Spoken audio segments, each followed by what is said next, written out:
We live in a world of negotiation, of back and forth communication trying to reach agreement. From the moment we get up in the morning, whether we realize it or not, we're negotiating. We're negotiating with our husbands or wives, our children or parents, even with our pets. And then when we get to the office, we start negotiating with our boss, our employees, our secretaries, our colleagues, our peers in other departments. And very importantly, we start to negotiate with our customers, our suppliers, and that's not even to speak of our bankers, our lawyers, our accountants, and even the tax authorities. If you think about how much time you spend negotiating, engaged in the act of back and forth communication, trying to reach agreement on some issue, however small, and think about what percentage of time it is, most people I know, they will give the answer, at least 50% of my time I'm spending negotiating. Some people will say it's 90%. And in today's climate, with all today's changes, that percentage is going up, not down. Negotiation is becoming the single most important skill for a manager in today's world. I'm William Ury. I'm the co-founder of the program on negotiation at Harvard. For the last 20 years, I've served as a negotiation consultant and as a mediator in situations ranging from corporate mergers to strikes in coal mines to wars in the Middle East, Africa, and the former Soviet Union. And I think that the reason why negotiation is becoming so important is because of the knowledge revolution and the changes that that brings in our organizations and in the way in which human beings relate to each other. As organizations go from vertical, hierarchical pyramids and flatten themselves into horizontal networks, there is a revolution that takes place in the way in which people make decisions. From giving orders from top to bottom to negotiating horizontally. If you think about your job nowadays and how you get it done, we are literally dependent nowadays on dozens of individuals and organizations over whom we exercise no direct control. We cannot simply give them orders. We are compelled to negotiate. Think for a moment about the 10 most important decisions that you had to make last year. You're a decision maker. What were the decisions that had the greatest impact on the bottom line, on your profits, on your performance at work, or even on your satisfaction at home? Think about how you had to make those decisions. How many of them could you just make unilaterally, just by yourself? And how many of them did you actually have to reach in consultation with others through some process of shared decision-making? In other words, through negotiation. Most people I know would give the answer, 9 out of 10 I spend negotiating, or 10 out of 10 I negotiate. Negotiation is the preeminent process for making decisions in our business lives, in our personal lives, and in the world of politics. Negotiation is not easy. A lot of people do not actually like to negotiate. And if you ask them why, you often find that it's because they see themselves in a dilemma. Most of the people that we negotiate with, after all, are people that we know, with whom we have an ongoing relationship. They're our customers, they're our partners, they're our colleagues, they're our family members.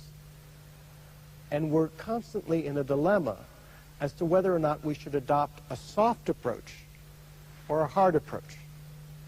In hard negotiation, we see ourselves essentially as adversaries. The goal is victory, and the standard moves in the game are to take a rigid position, to dig into it, not to make any concessions, to distrust the other side, and to try to win the confrontation.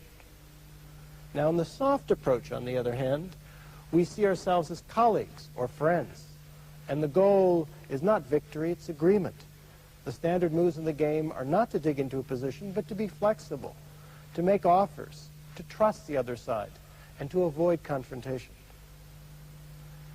Now, it's interesting, my colleagues at at Harvard and I studied a great many negotiators in different domains, from business to law to diplomacy. And we asked ourselves, were they adopting a soft approach or a hard approach? And what we found is that they were adopting neither. They were neither soft nor hard, nor were they just somewhere in between, nor were they saying, I'm just soft with some people and I'm hard with others. Rather, they were adopting a third approach that combined some of the elements of soft with the elements of hard. If they were soft on the people that they were negotiating with. And if they were hard on the problem that needed to be solved. Let me give you an example. A friend of mine once led a business delegation in to meet with the president of Peru. He was a Peruvian businessman. And they went in to discuss the problems that the business community was having. And as the meeting went on, my friend noticed that as the business leaders brought up their problems with the president was getting increasingly defensive and started attacking or counterattacking the points that were being made. So my friend interrupted the meeting and said, look, I'm afraid we may have gotten off on the wrong foot. We came here to acknowledge you, Mr. President, for all the remarkable reforms that you have made to strengthen the economy of our country. And we're here to see if we can help you in the business community continue and advance your reforms. Well, once he had said that, the president relaxed. He began to participate actively in the conversation.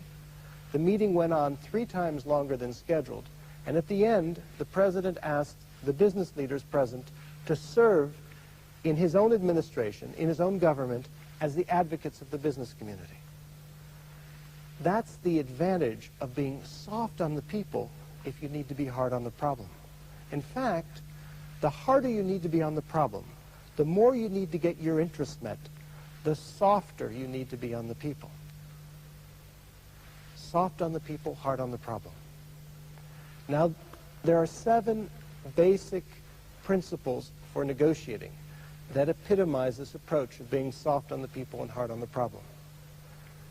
The first 2 have to do with the people. The second 3 principles have to do with the problem that you're trying to solve, the opportunity that you're trying to realize. And the last 2 principles have to do with the proposals that are being made. This is the phase that we normally think of as negotiation, when each side is exchanging offers. So you start with the people, that's phase 1. You then move on to the problem, trying to solve the problem, that's phase 2. And then you end up in phase 3 of exchanging proposals. I would like to review those 7 principles with you. And as I do, I think you'll find it valuable if you have in mind at least one difficult negotiation that you may be currently facing. Some situation that's giving you trouble. It may be with a colleague, it may be with a customer.